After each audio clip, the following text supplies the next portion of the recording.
Welcome to the NBA Coast to Coast podcast brought to you by thelines.com. Coming to you from the West Coast, Josh Lander, joined by Nate Weitzer. He's on the East Coast, and Friday didn't happen, so we are moving on. We did not win a game in our best bets. Did all right in player props, thanks to Nate's ladder on Friday, but it was a wonky day in the NBA, as was Saturday. We stayed away from that one as well, as we normally do, but I don't know that we would have had any bets for Saturday with all the weirdness, as there was no games on Sunday, and now we are in the Monday version of the in-season tournament quarterfinals, first stage of the knockout round. Like I said, we've got best bets from both of those games in this one. We've also got player props up in our other video, so like and subscribe to that page. Continue to follow along all season with us. Also head to thelines.com. Everything you need to know, including a great in-season tournament explainer article up there by yours truly. We also have the odds finder tool up there. You can make sure that you're getting the best juice available to you from all of these books, giving us bets rather this NBA season. Nate, let's go ahead and get into your first best bet from either the Celtics and the Pacers or the Kangs and the Pellies. Explain this tournament thing to me, Josh. I don't get it. No, I'm just kidding. It's quite simple, especially at this point where we're in the quarterfinals and you win and you advance.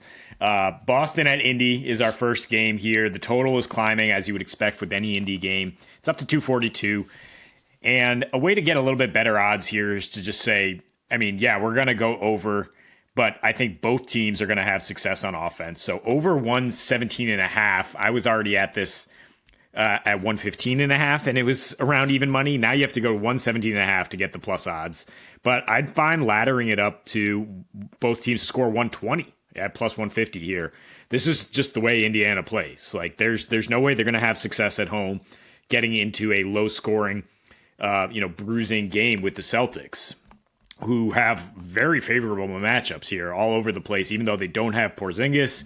Tatum should have no problem scoring against a Pacers team that is ridiculously vulnerable against power forwards. They have these bigger guards who should give Indy trouble. They should be hitting threes in their last 5 against Indy. They're averaging 131 are the Celtics. Tatum averaging 33. Without Porzingis here, they've been playing a little bit faster. 99 pace in their last 5, including a 102 pace against Philly. Both teams got to at least 119 in that matchup. Philly likes to play slow. As we know, Indy likes to play fast. 104 pace at home. The scoring is actually a little bit down at home versus on the road, but I think a lot of that is just strength of schedule. Like they have home games against Portland, Detroit, Toronto, Utah, which is abysmal on the road, Chicago, etc. Any decent offense has basically gotten to 124 in Indy. We saw their in-season tournament games with Philly were ridiculously high scoring. It doesn't necessarily matter that this is a quote playoff atmosphere. This is just the way Indiana plays. They run you off the 3-point line. They're going to make that an emphasis with the Celtics, but they have no real line of defense at the rim, give up the most paint points and the most free throw attempts. So that'll slow it down, give guys a rest, keep us high scoring. On the other end, Halliburton is questionable with both an illness and a bit of a bruised knee.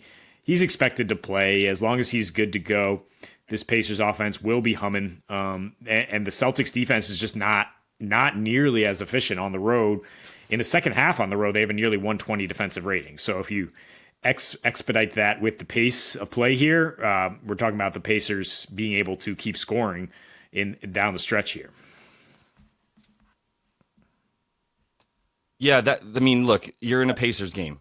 So transition buckets, speed, pace of play, things that are all about, how fast you're going and how fast the other team is going. That's it. That's like the name of the game to me. It's not like, the Pacers are so good that you have to try to shut down what they do, that you have to really, really be on your game, essentially is what I'm saying, to beat them. They're beatable by a team like the Celtics.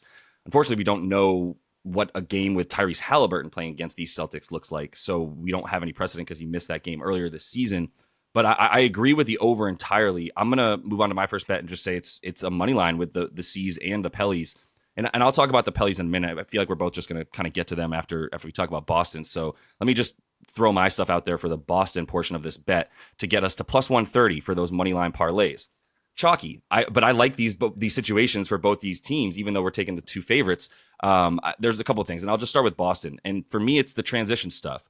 I don't expect Boston to stop the fast break of this Pacers team entirely.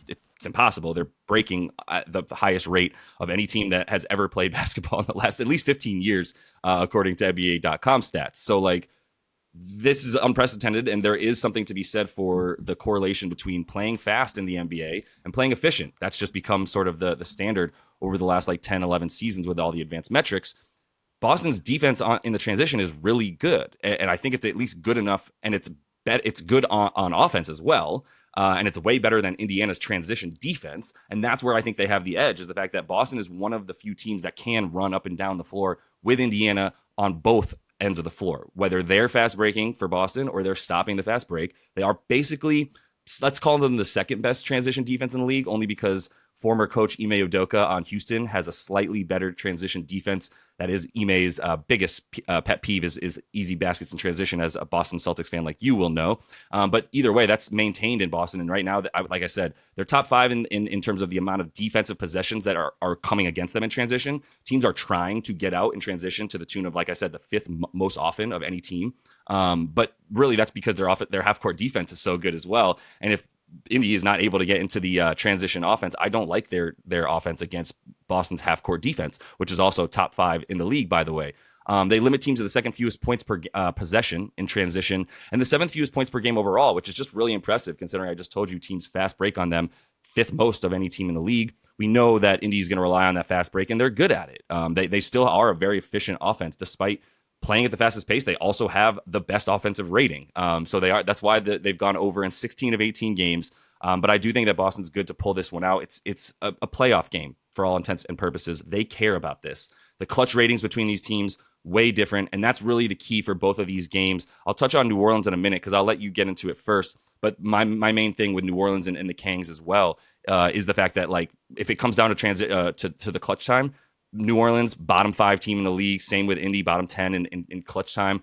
Boston, a top 10 team. And the Kings as well, once again, back into the top 10 as far as clutch teams go. So you want the Kings money line parlay with the Celtics, right? You said both favorites. Did I say New Orleans? Idiot. What you an did. idiot. I meant the Kings. You wrote it That's here, why so I was just confused because, the Pellies are underdogs here. All right. No. All right. Yeah, I'm with you on the Kings here.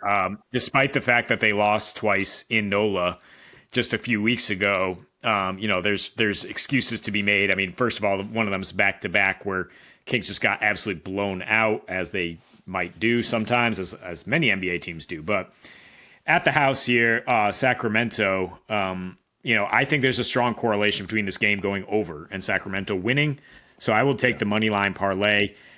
Again, FanDuel freezes the total, which is 6 to 7 points lower than you can get it live right now. So Kings money line and over 231.5 is plus 150 at FanDuel. If you don't have a FanDuel account and you want plus odds, I would do what Josh is suggesting. Kings money line, Celtics money line for about plus 130. I just don't see the Kings losing this game at home. And I don't see them having a low scoring game at home. 16 of their last 17 with De'Aaron Fox at home have gotten to 236 total. The exception went to 234, and that was with Minnesota, the best defense in the league this year. Even in the playoffs with Golden State, they got to 240 and 250 in 2 of their first 3, and then Game 7 gave up 120 to Steph and company. Their last 4 at home this season, they're averaging 124, hitting 16 threes at 40%. They just, since the beginning of last season, so much better shooting the ball at home. Look at Kevin Huerter, maybe over 2.5 threes based on that. And the last few against the Pels at home, you might say, well, those have been low scoring. Interesting.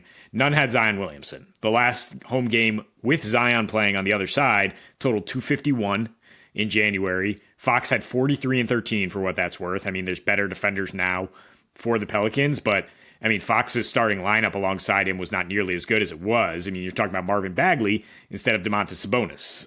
So the Kings' historic offense last year, 124 offensive rating at home last year. That's where they're at this year, as long as they have Fox.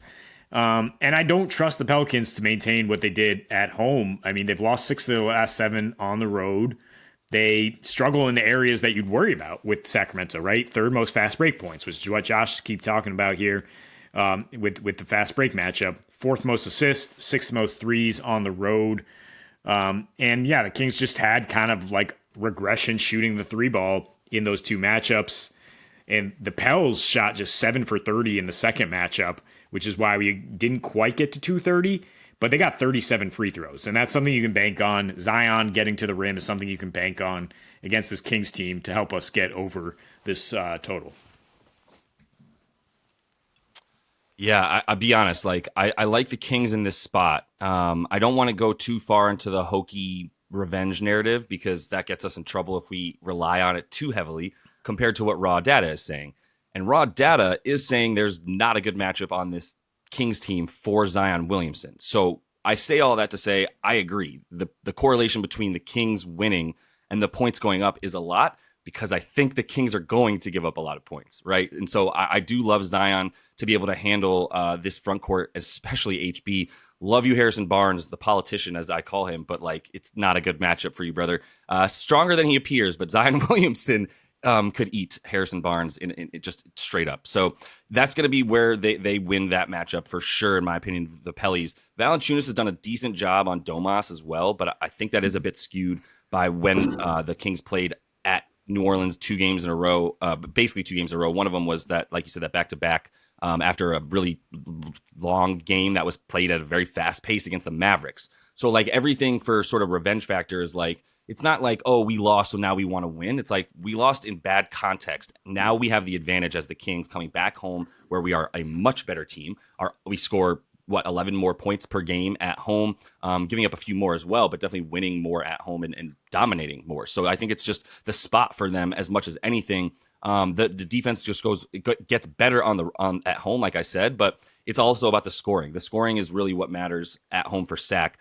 I can get them at -3.5 now. So, I mean, because we're just throwing, we're like making potato salad in 9 different ways because we have 2 games to choose from. So some of it is like with scallions in it and some of it is mayo and mustard or whatever. This is the mustard bet where it's Sacramento -3.5. And just like I said, the situation more than anything, I don't necessarily need to go into everything you said because my biggest thing with the over that to agree with you is, like I said, both of these teams can score in a way that the other one is not as good at stopping. Let's put it that way. And I don't think there is a great matchup for De'Aaron Fox. Even if Herb Jones is out there a bit more, Fox still got his in the game where he wasn't coming off the back-to-back and didn't get the help that he needed. So I do think it's a big De'Aaron Fox game. He's absolutely incredible at home this season with some pretty stark splits as well. So he's another good bet to kind of keep the Kings in this one and pull it out in the end by at least 4, in my opinion.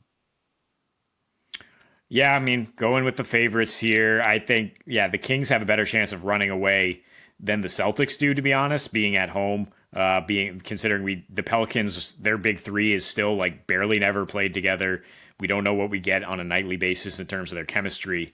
And the Kings have great continuity. That's how they got the 3 seed last year. That's how they were so damn good at home. So I like them in this playoff environment with the clutch player of the year, De'Aaron Fox, to pull it out. Yep. The clutch numbers are huge as well. I mentioned that a minute ago. That's a big part of it as well.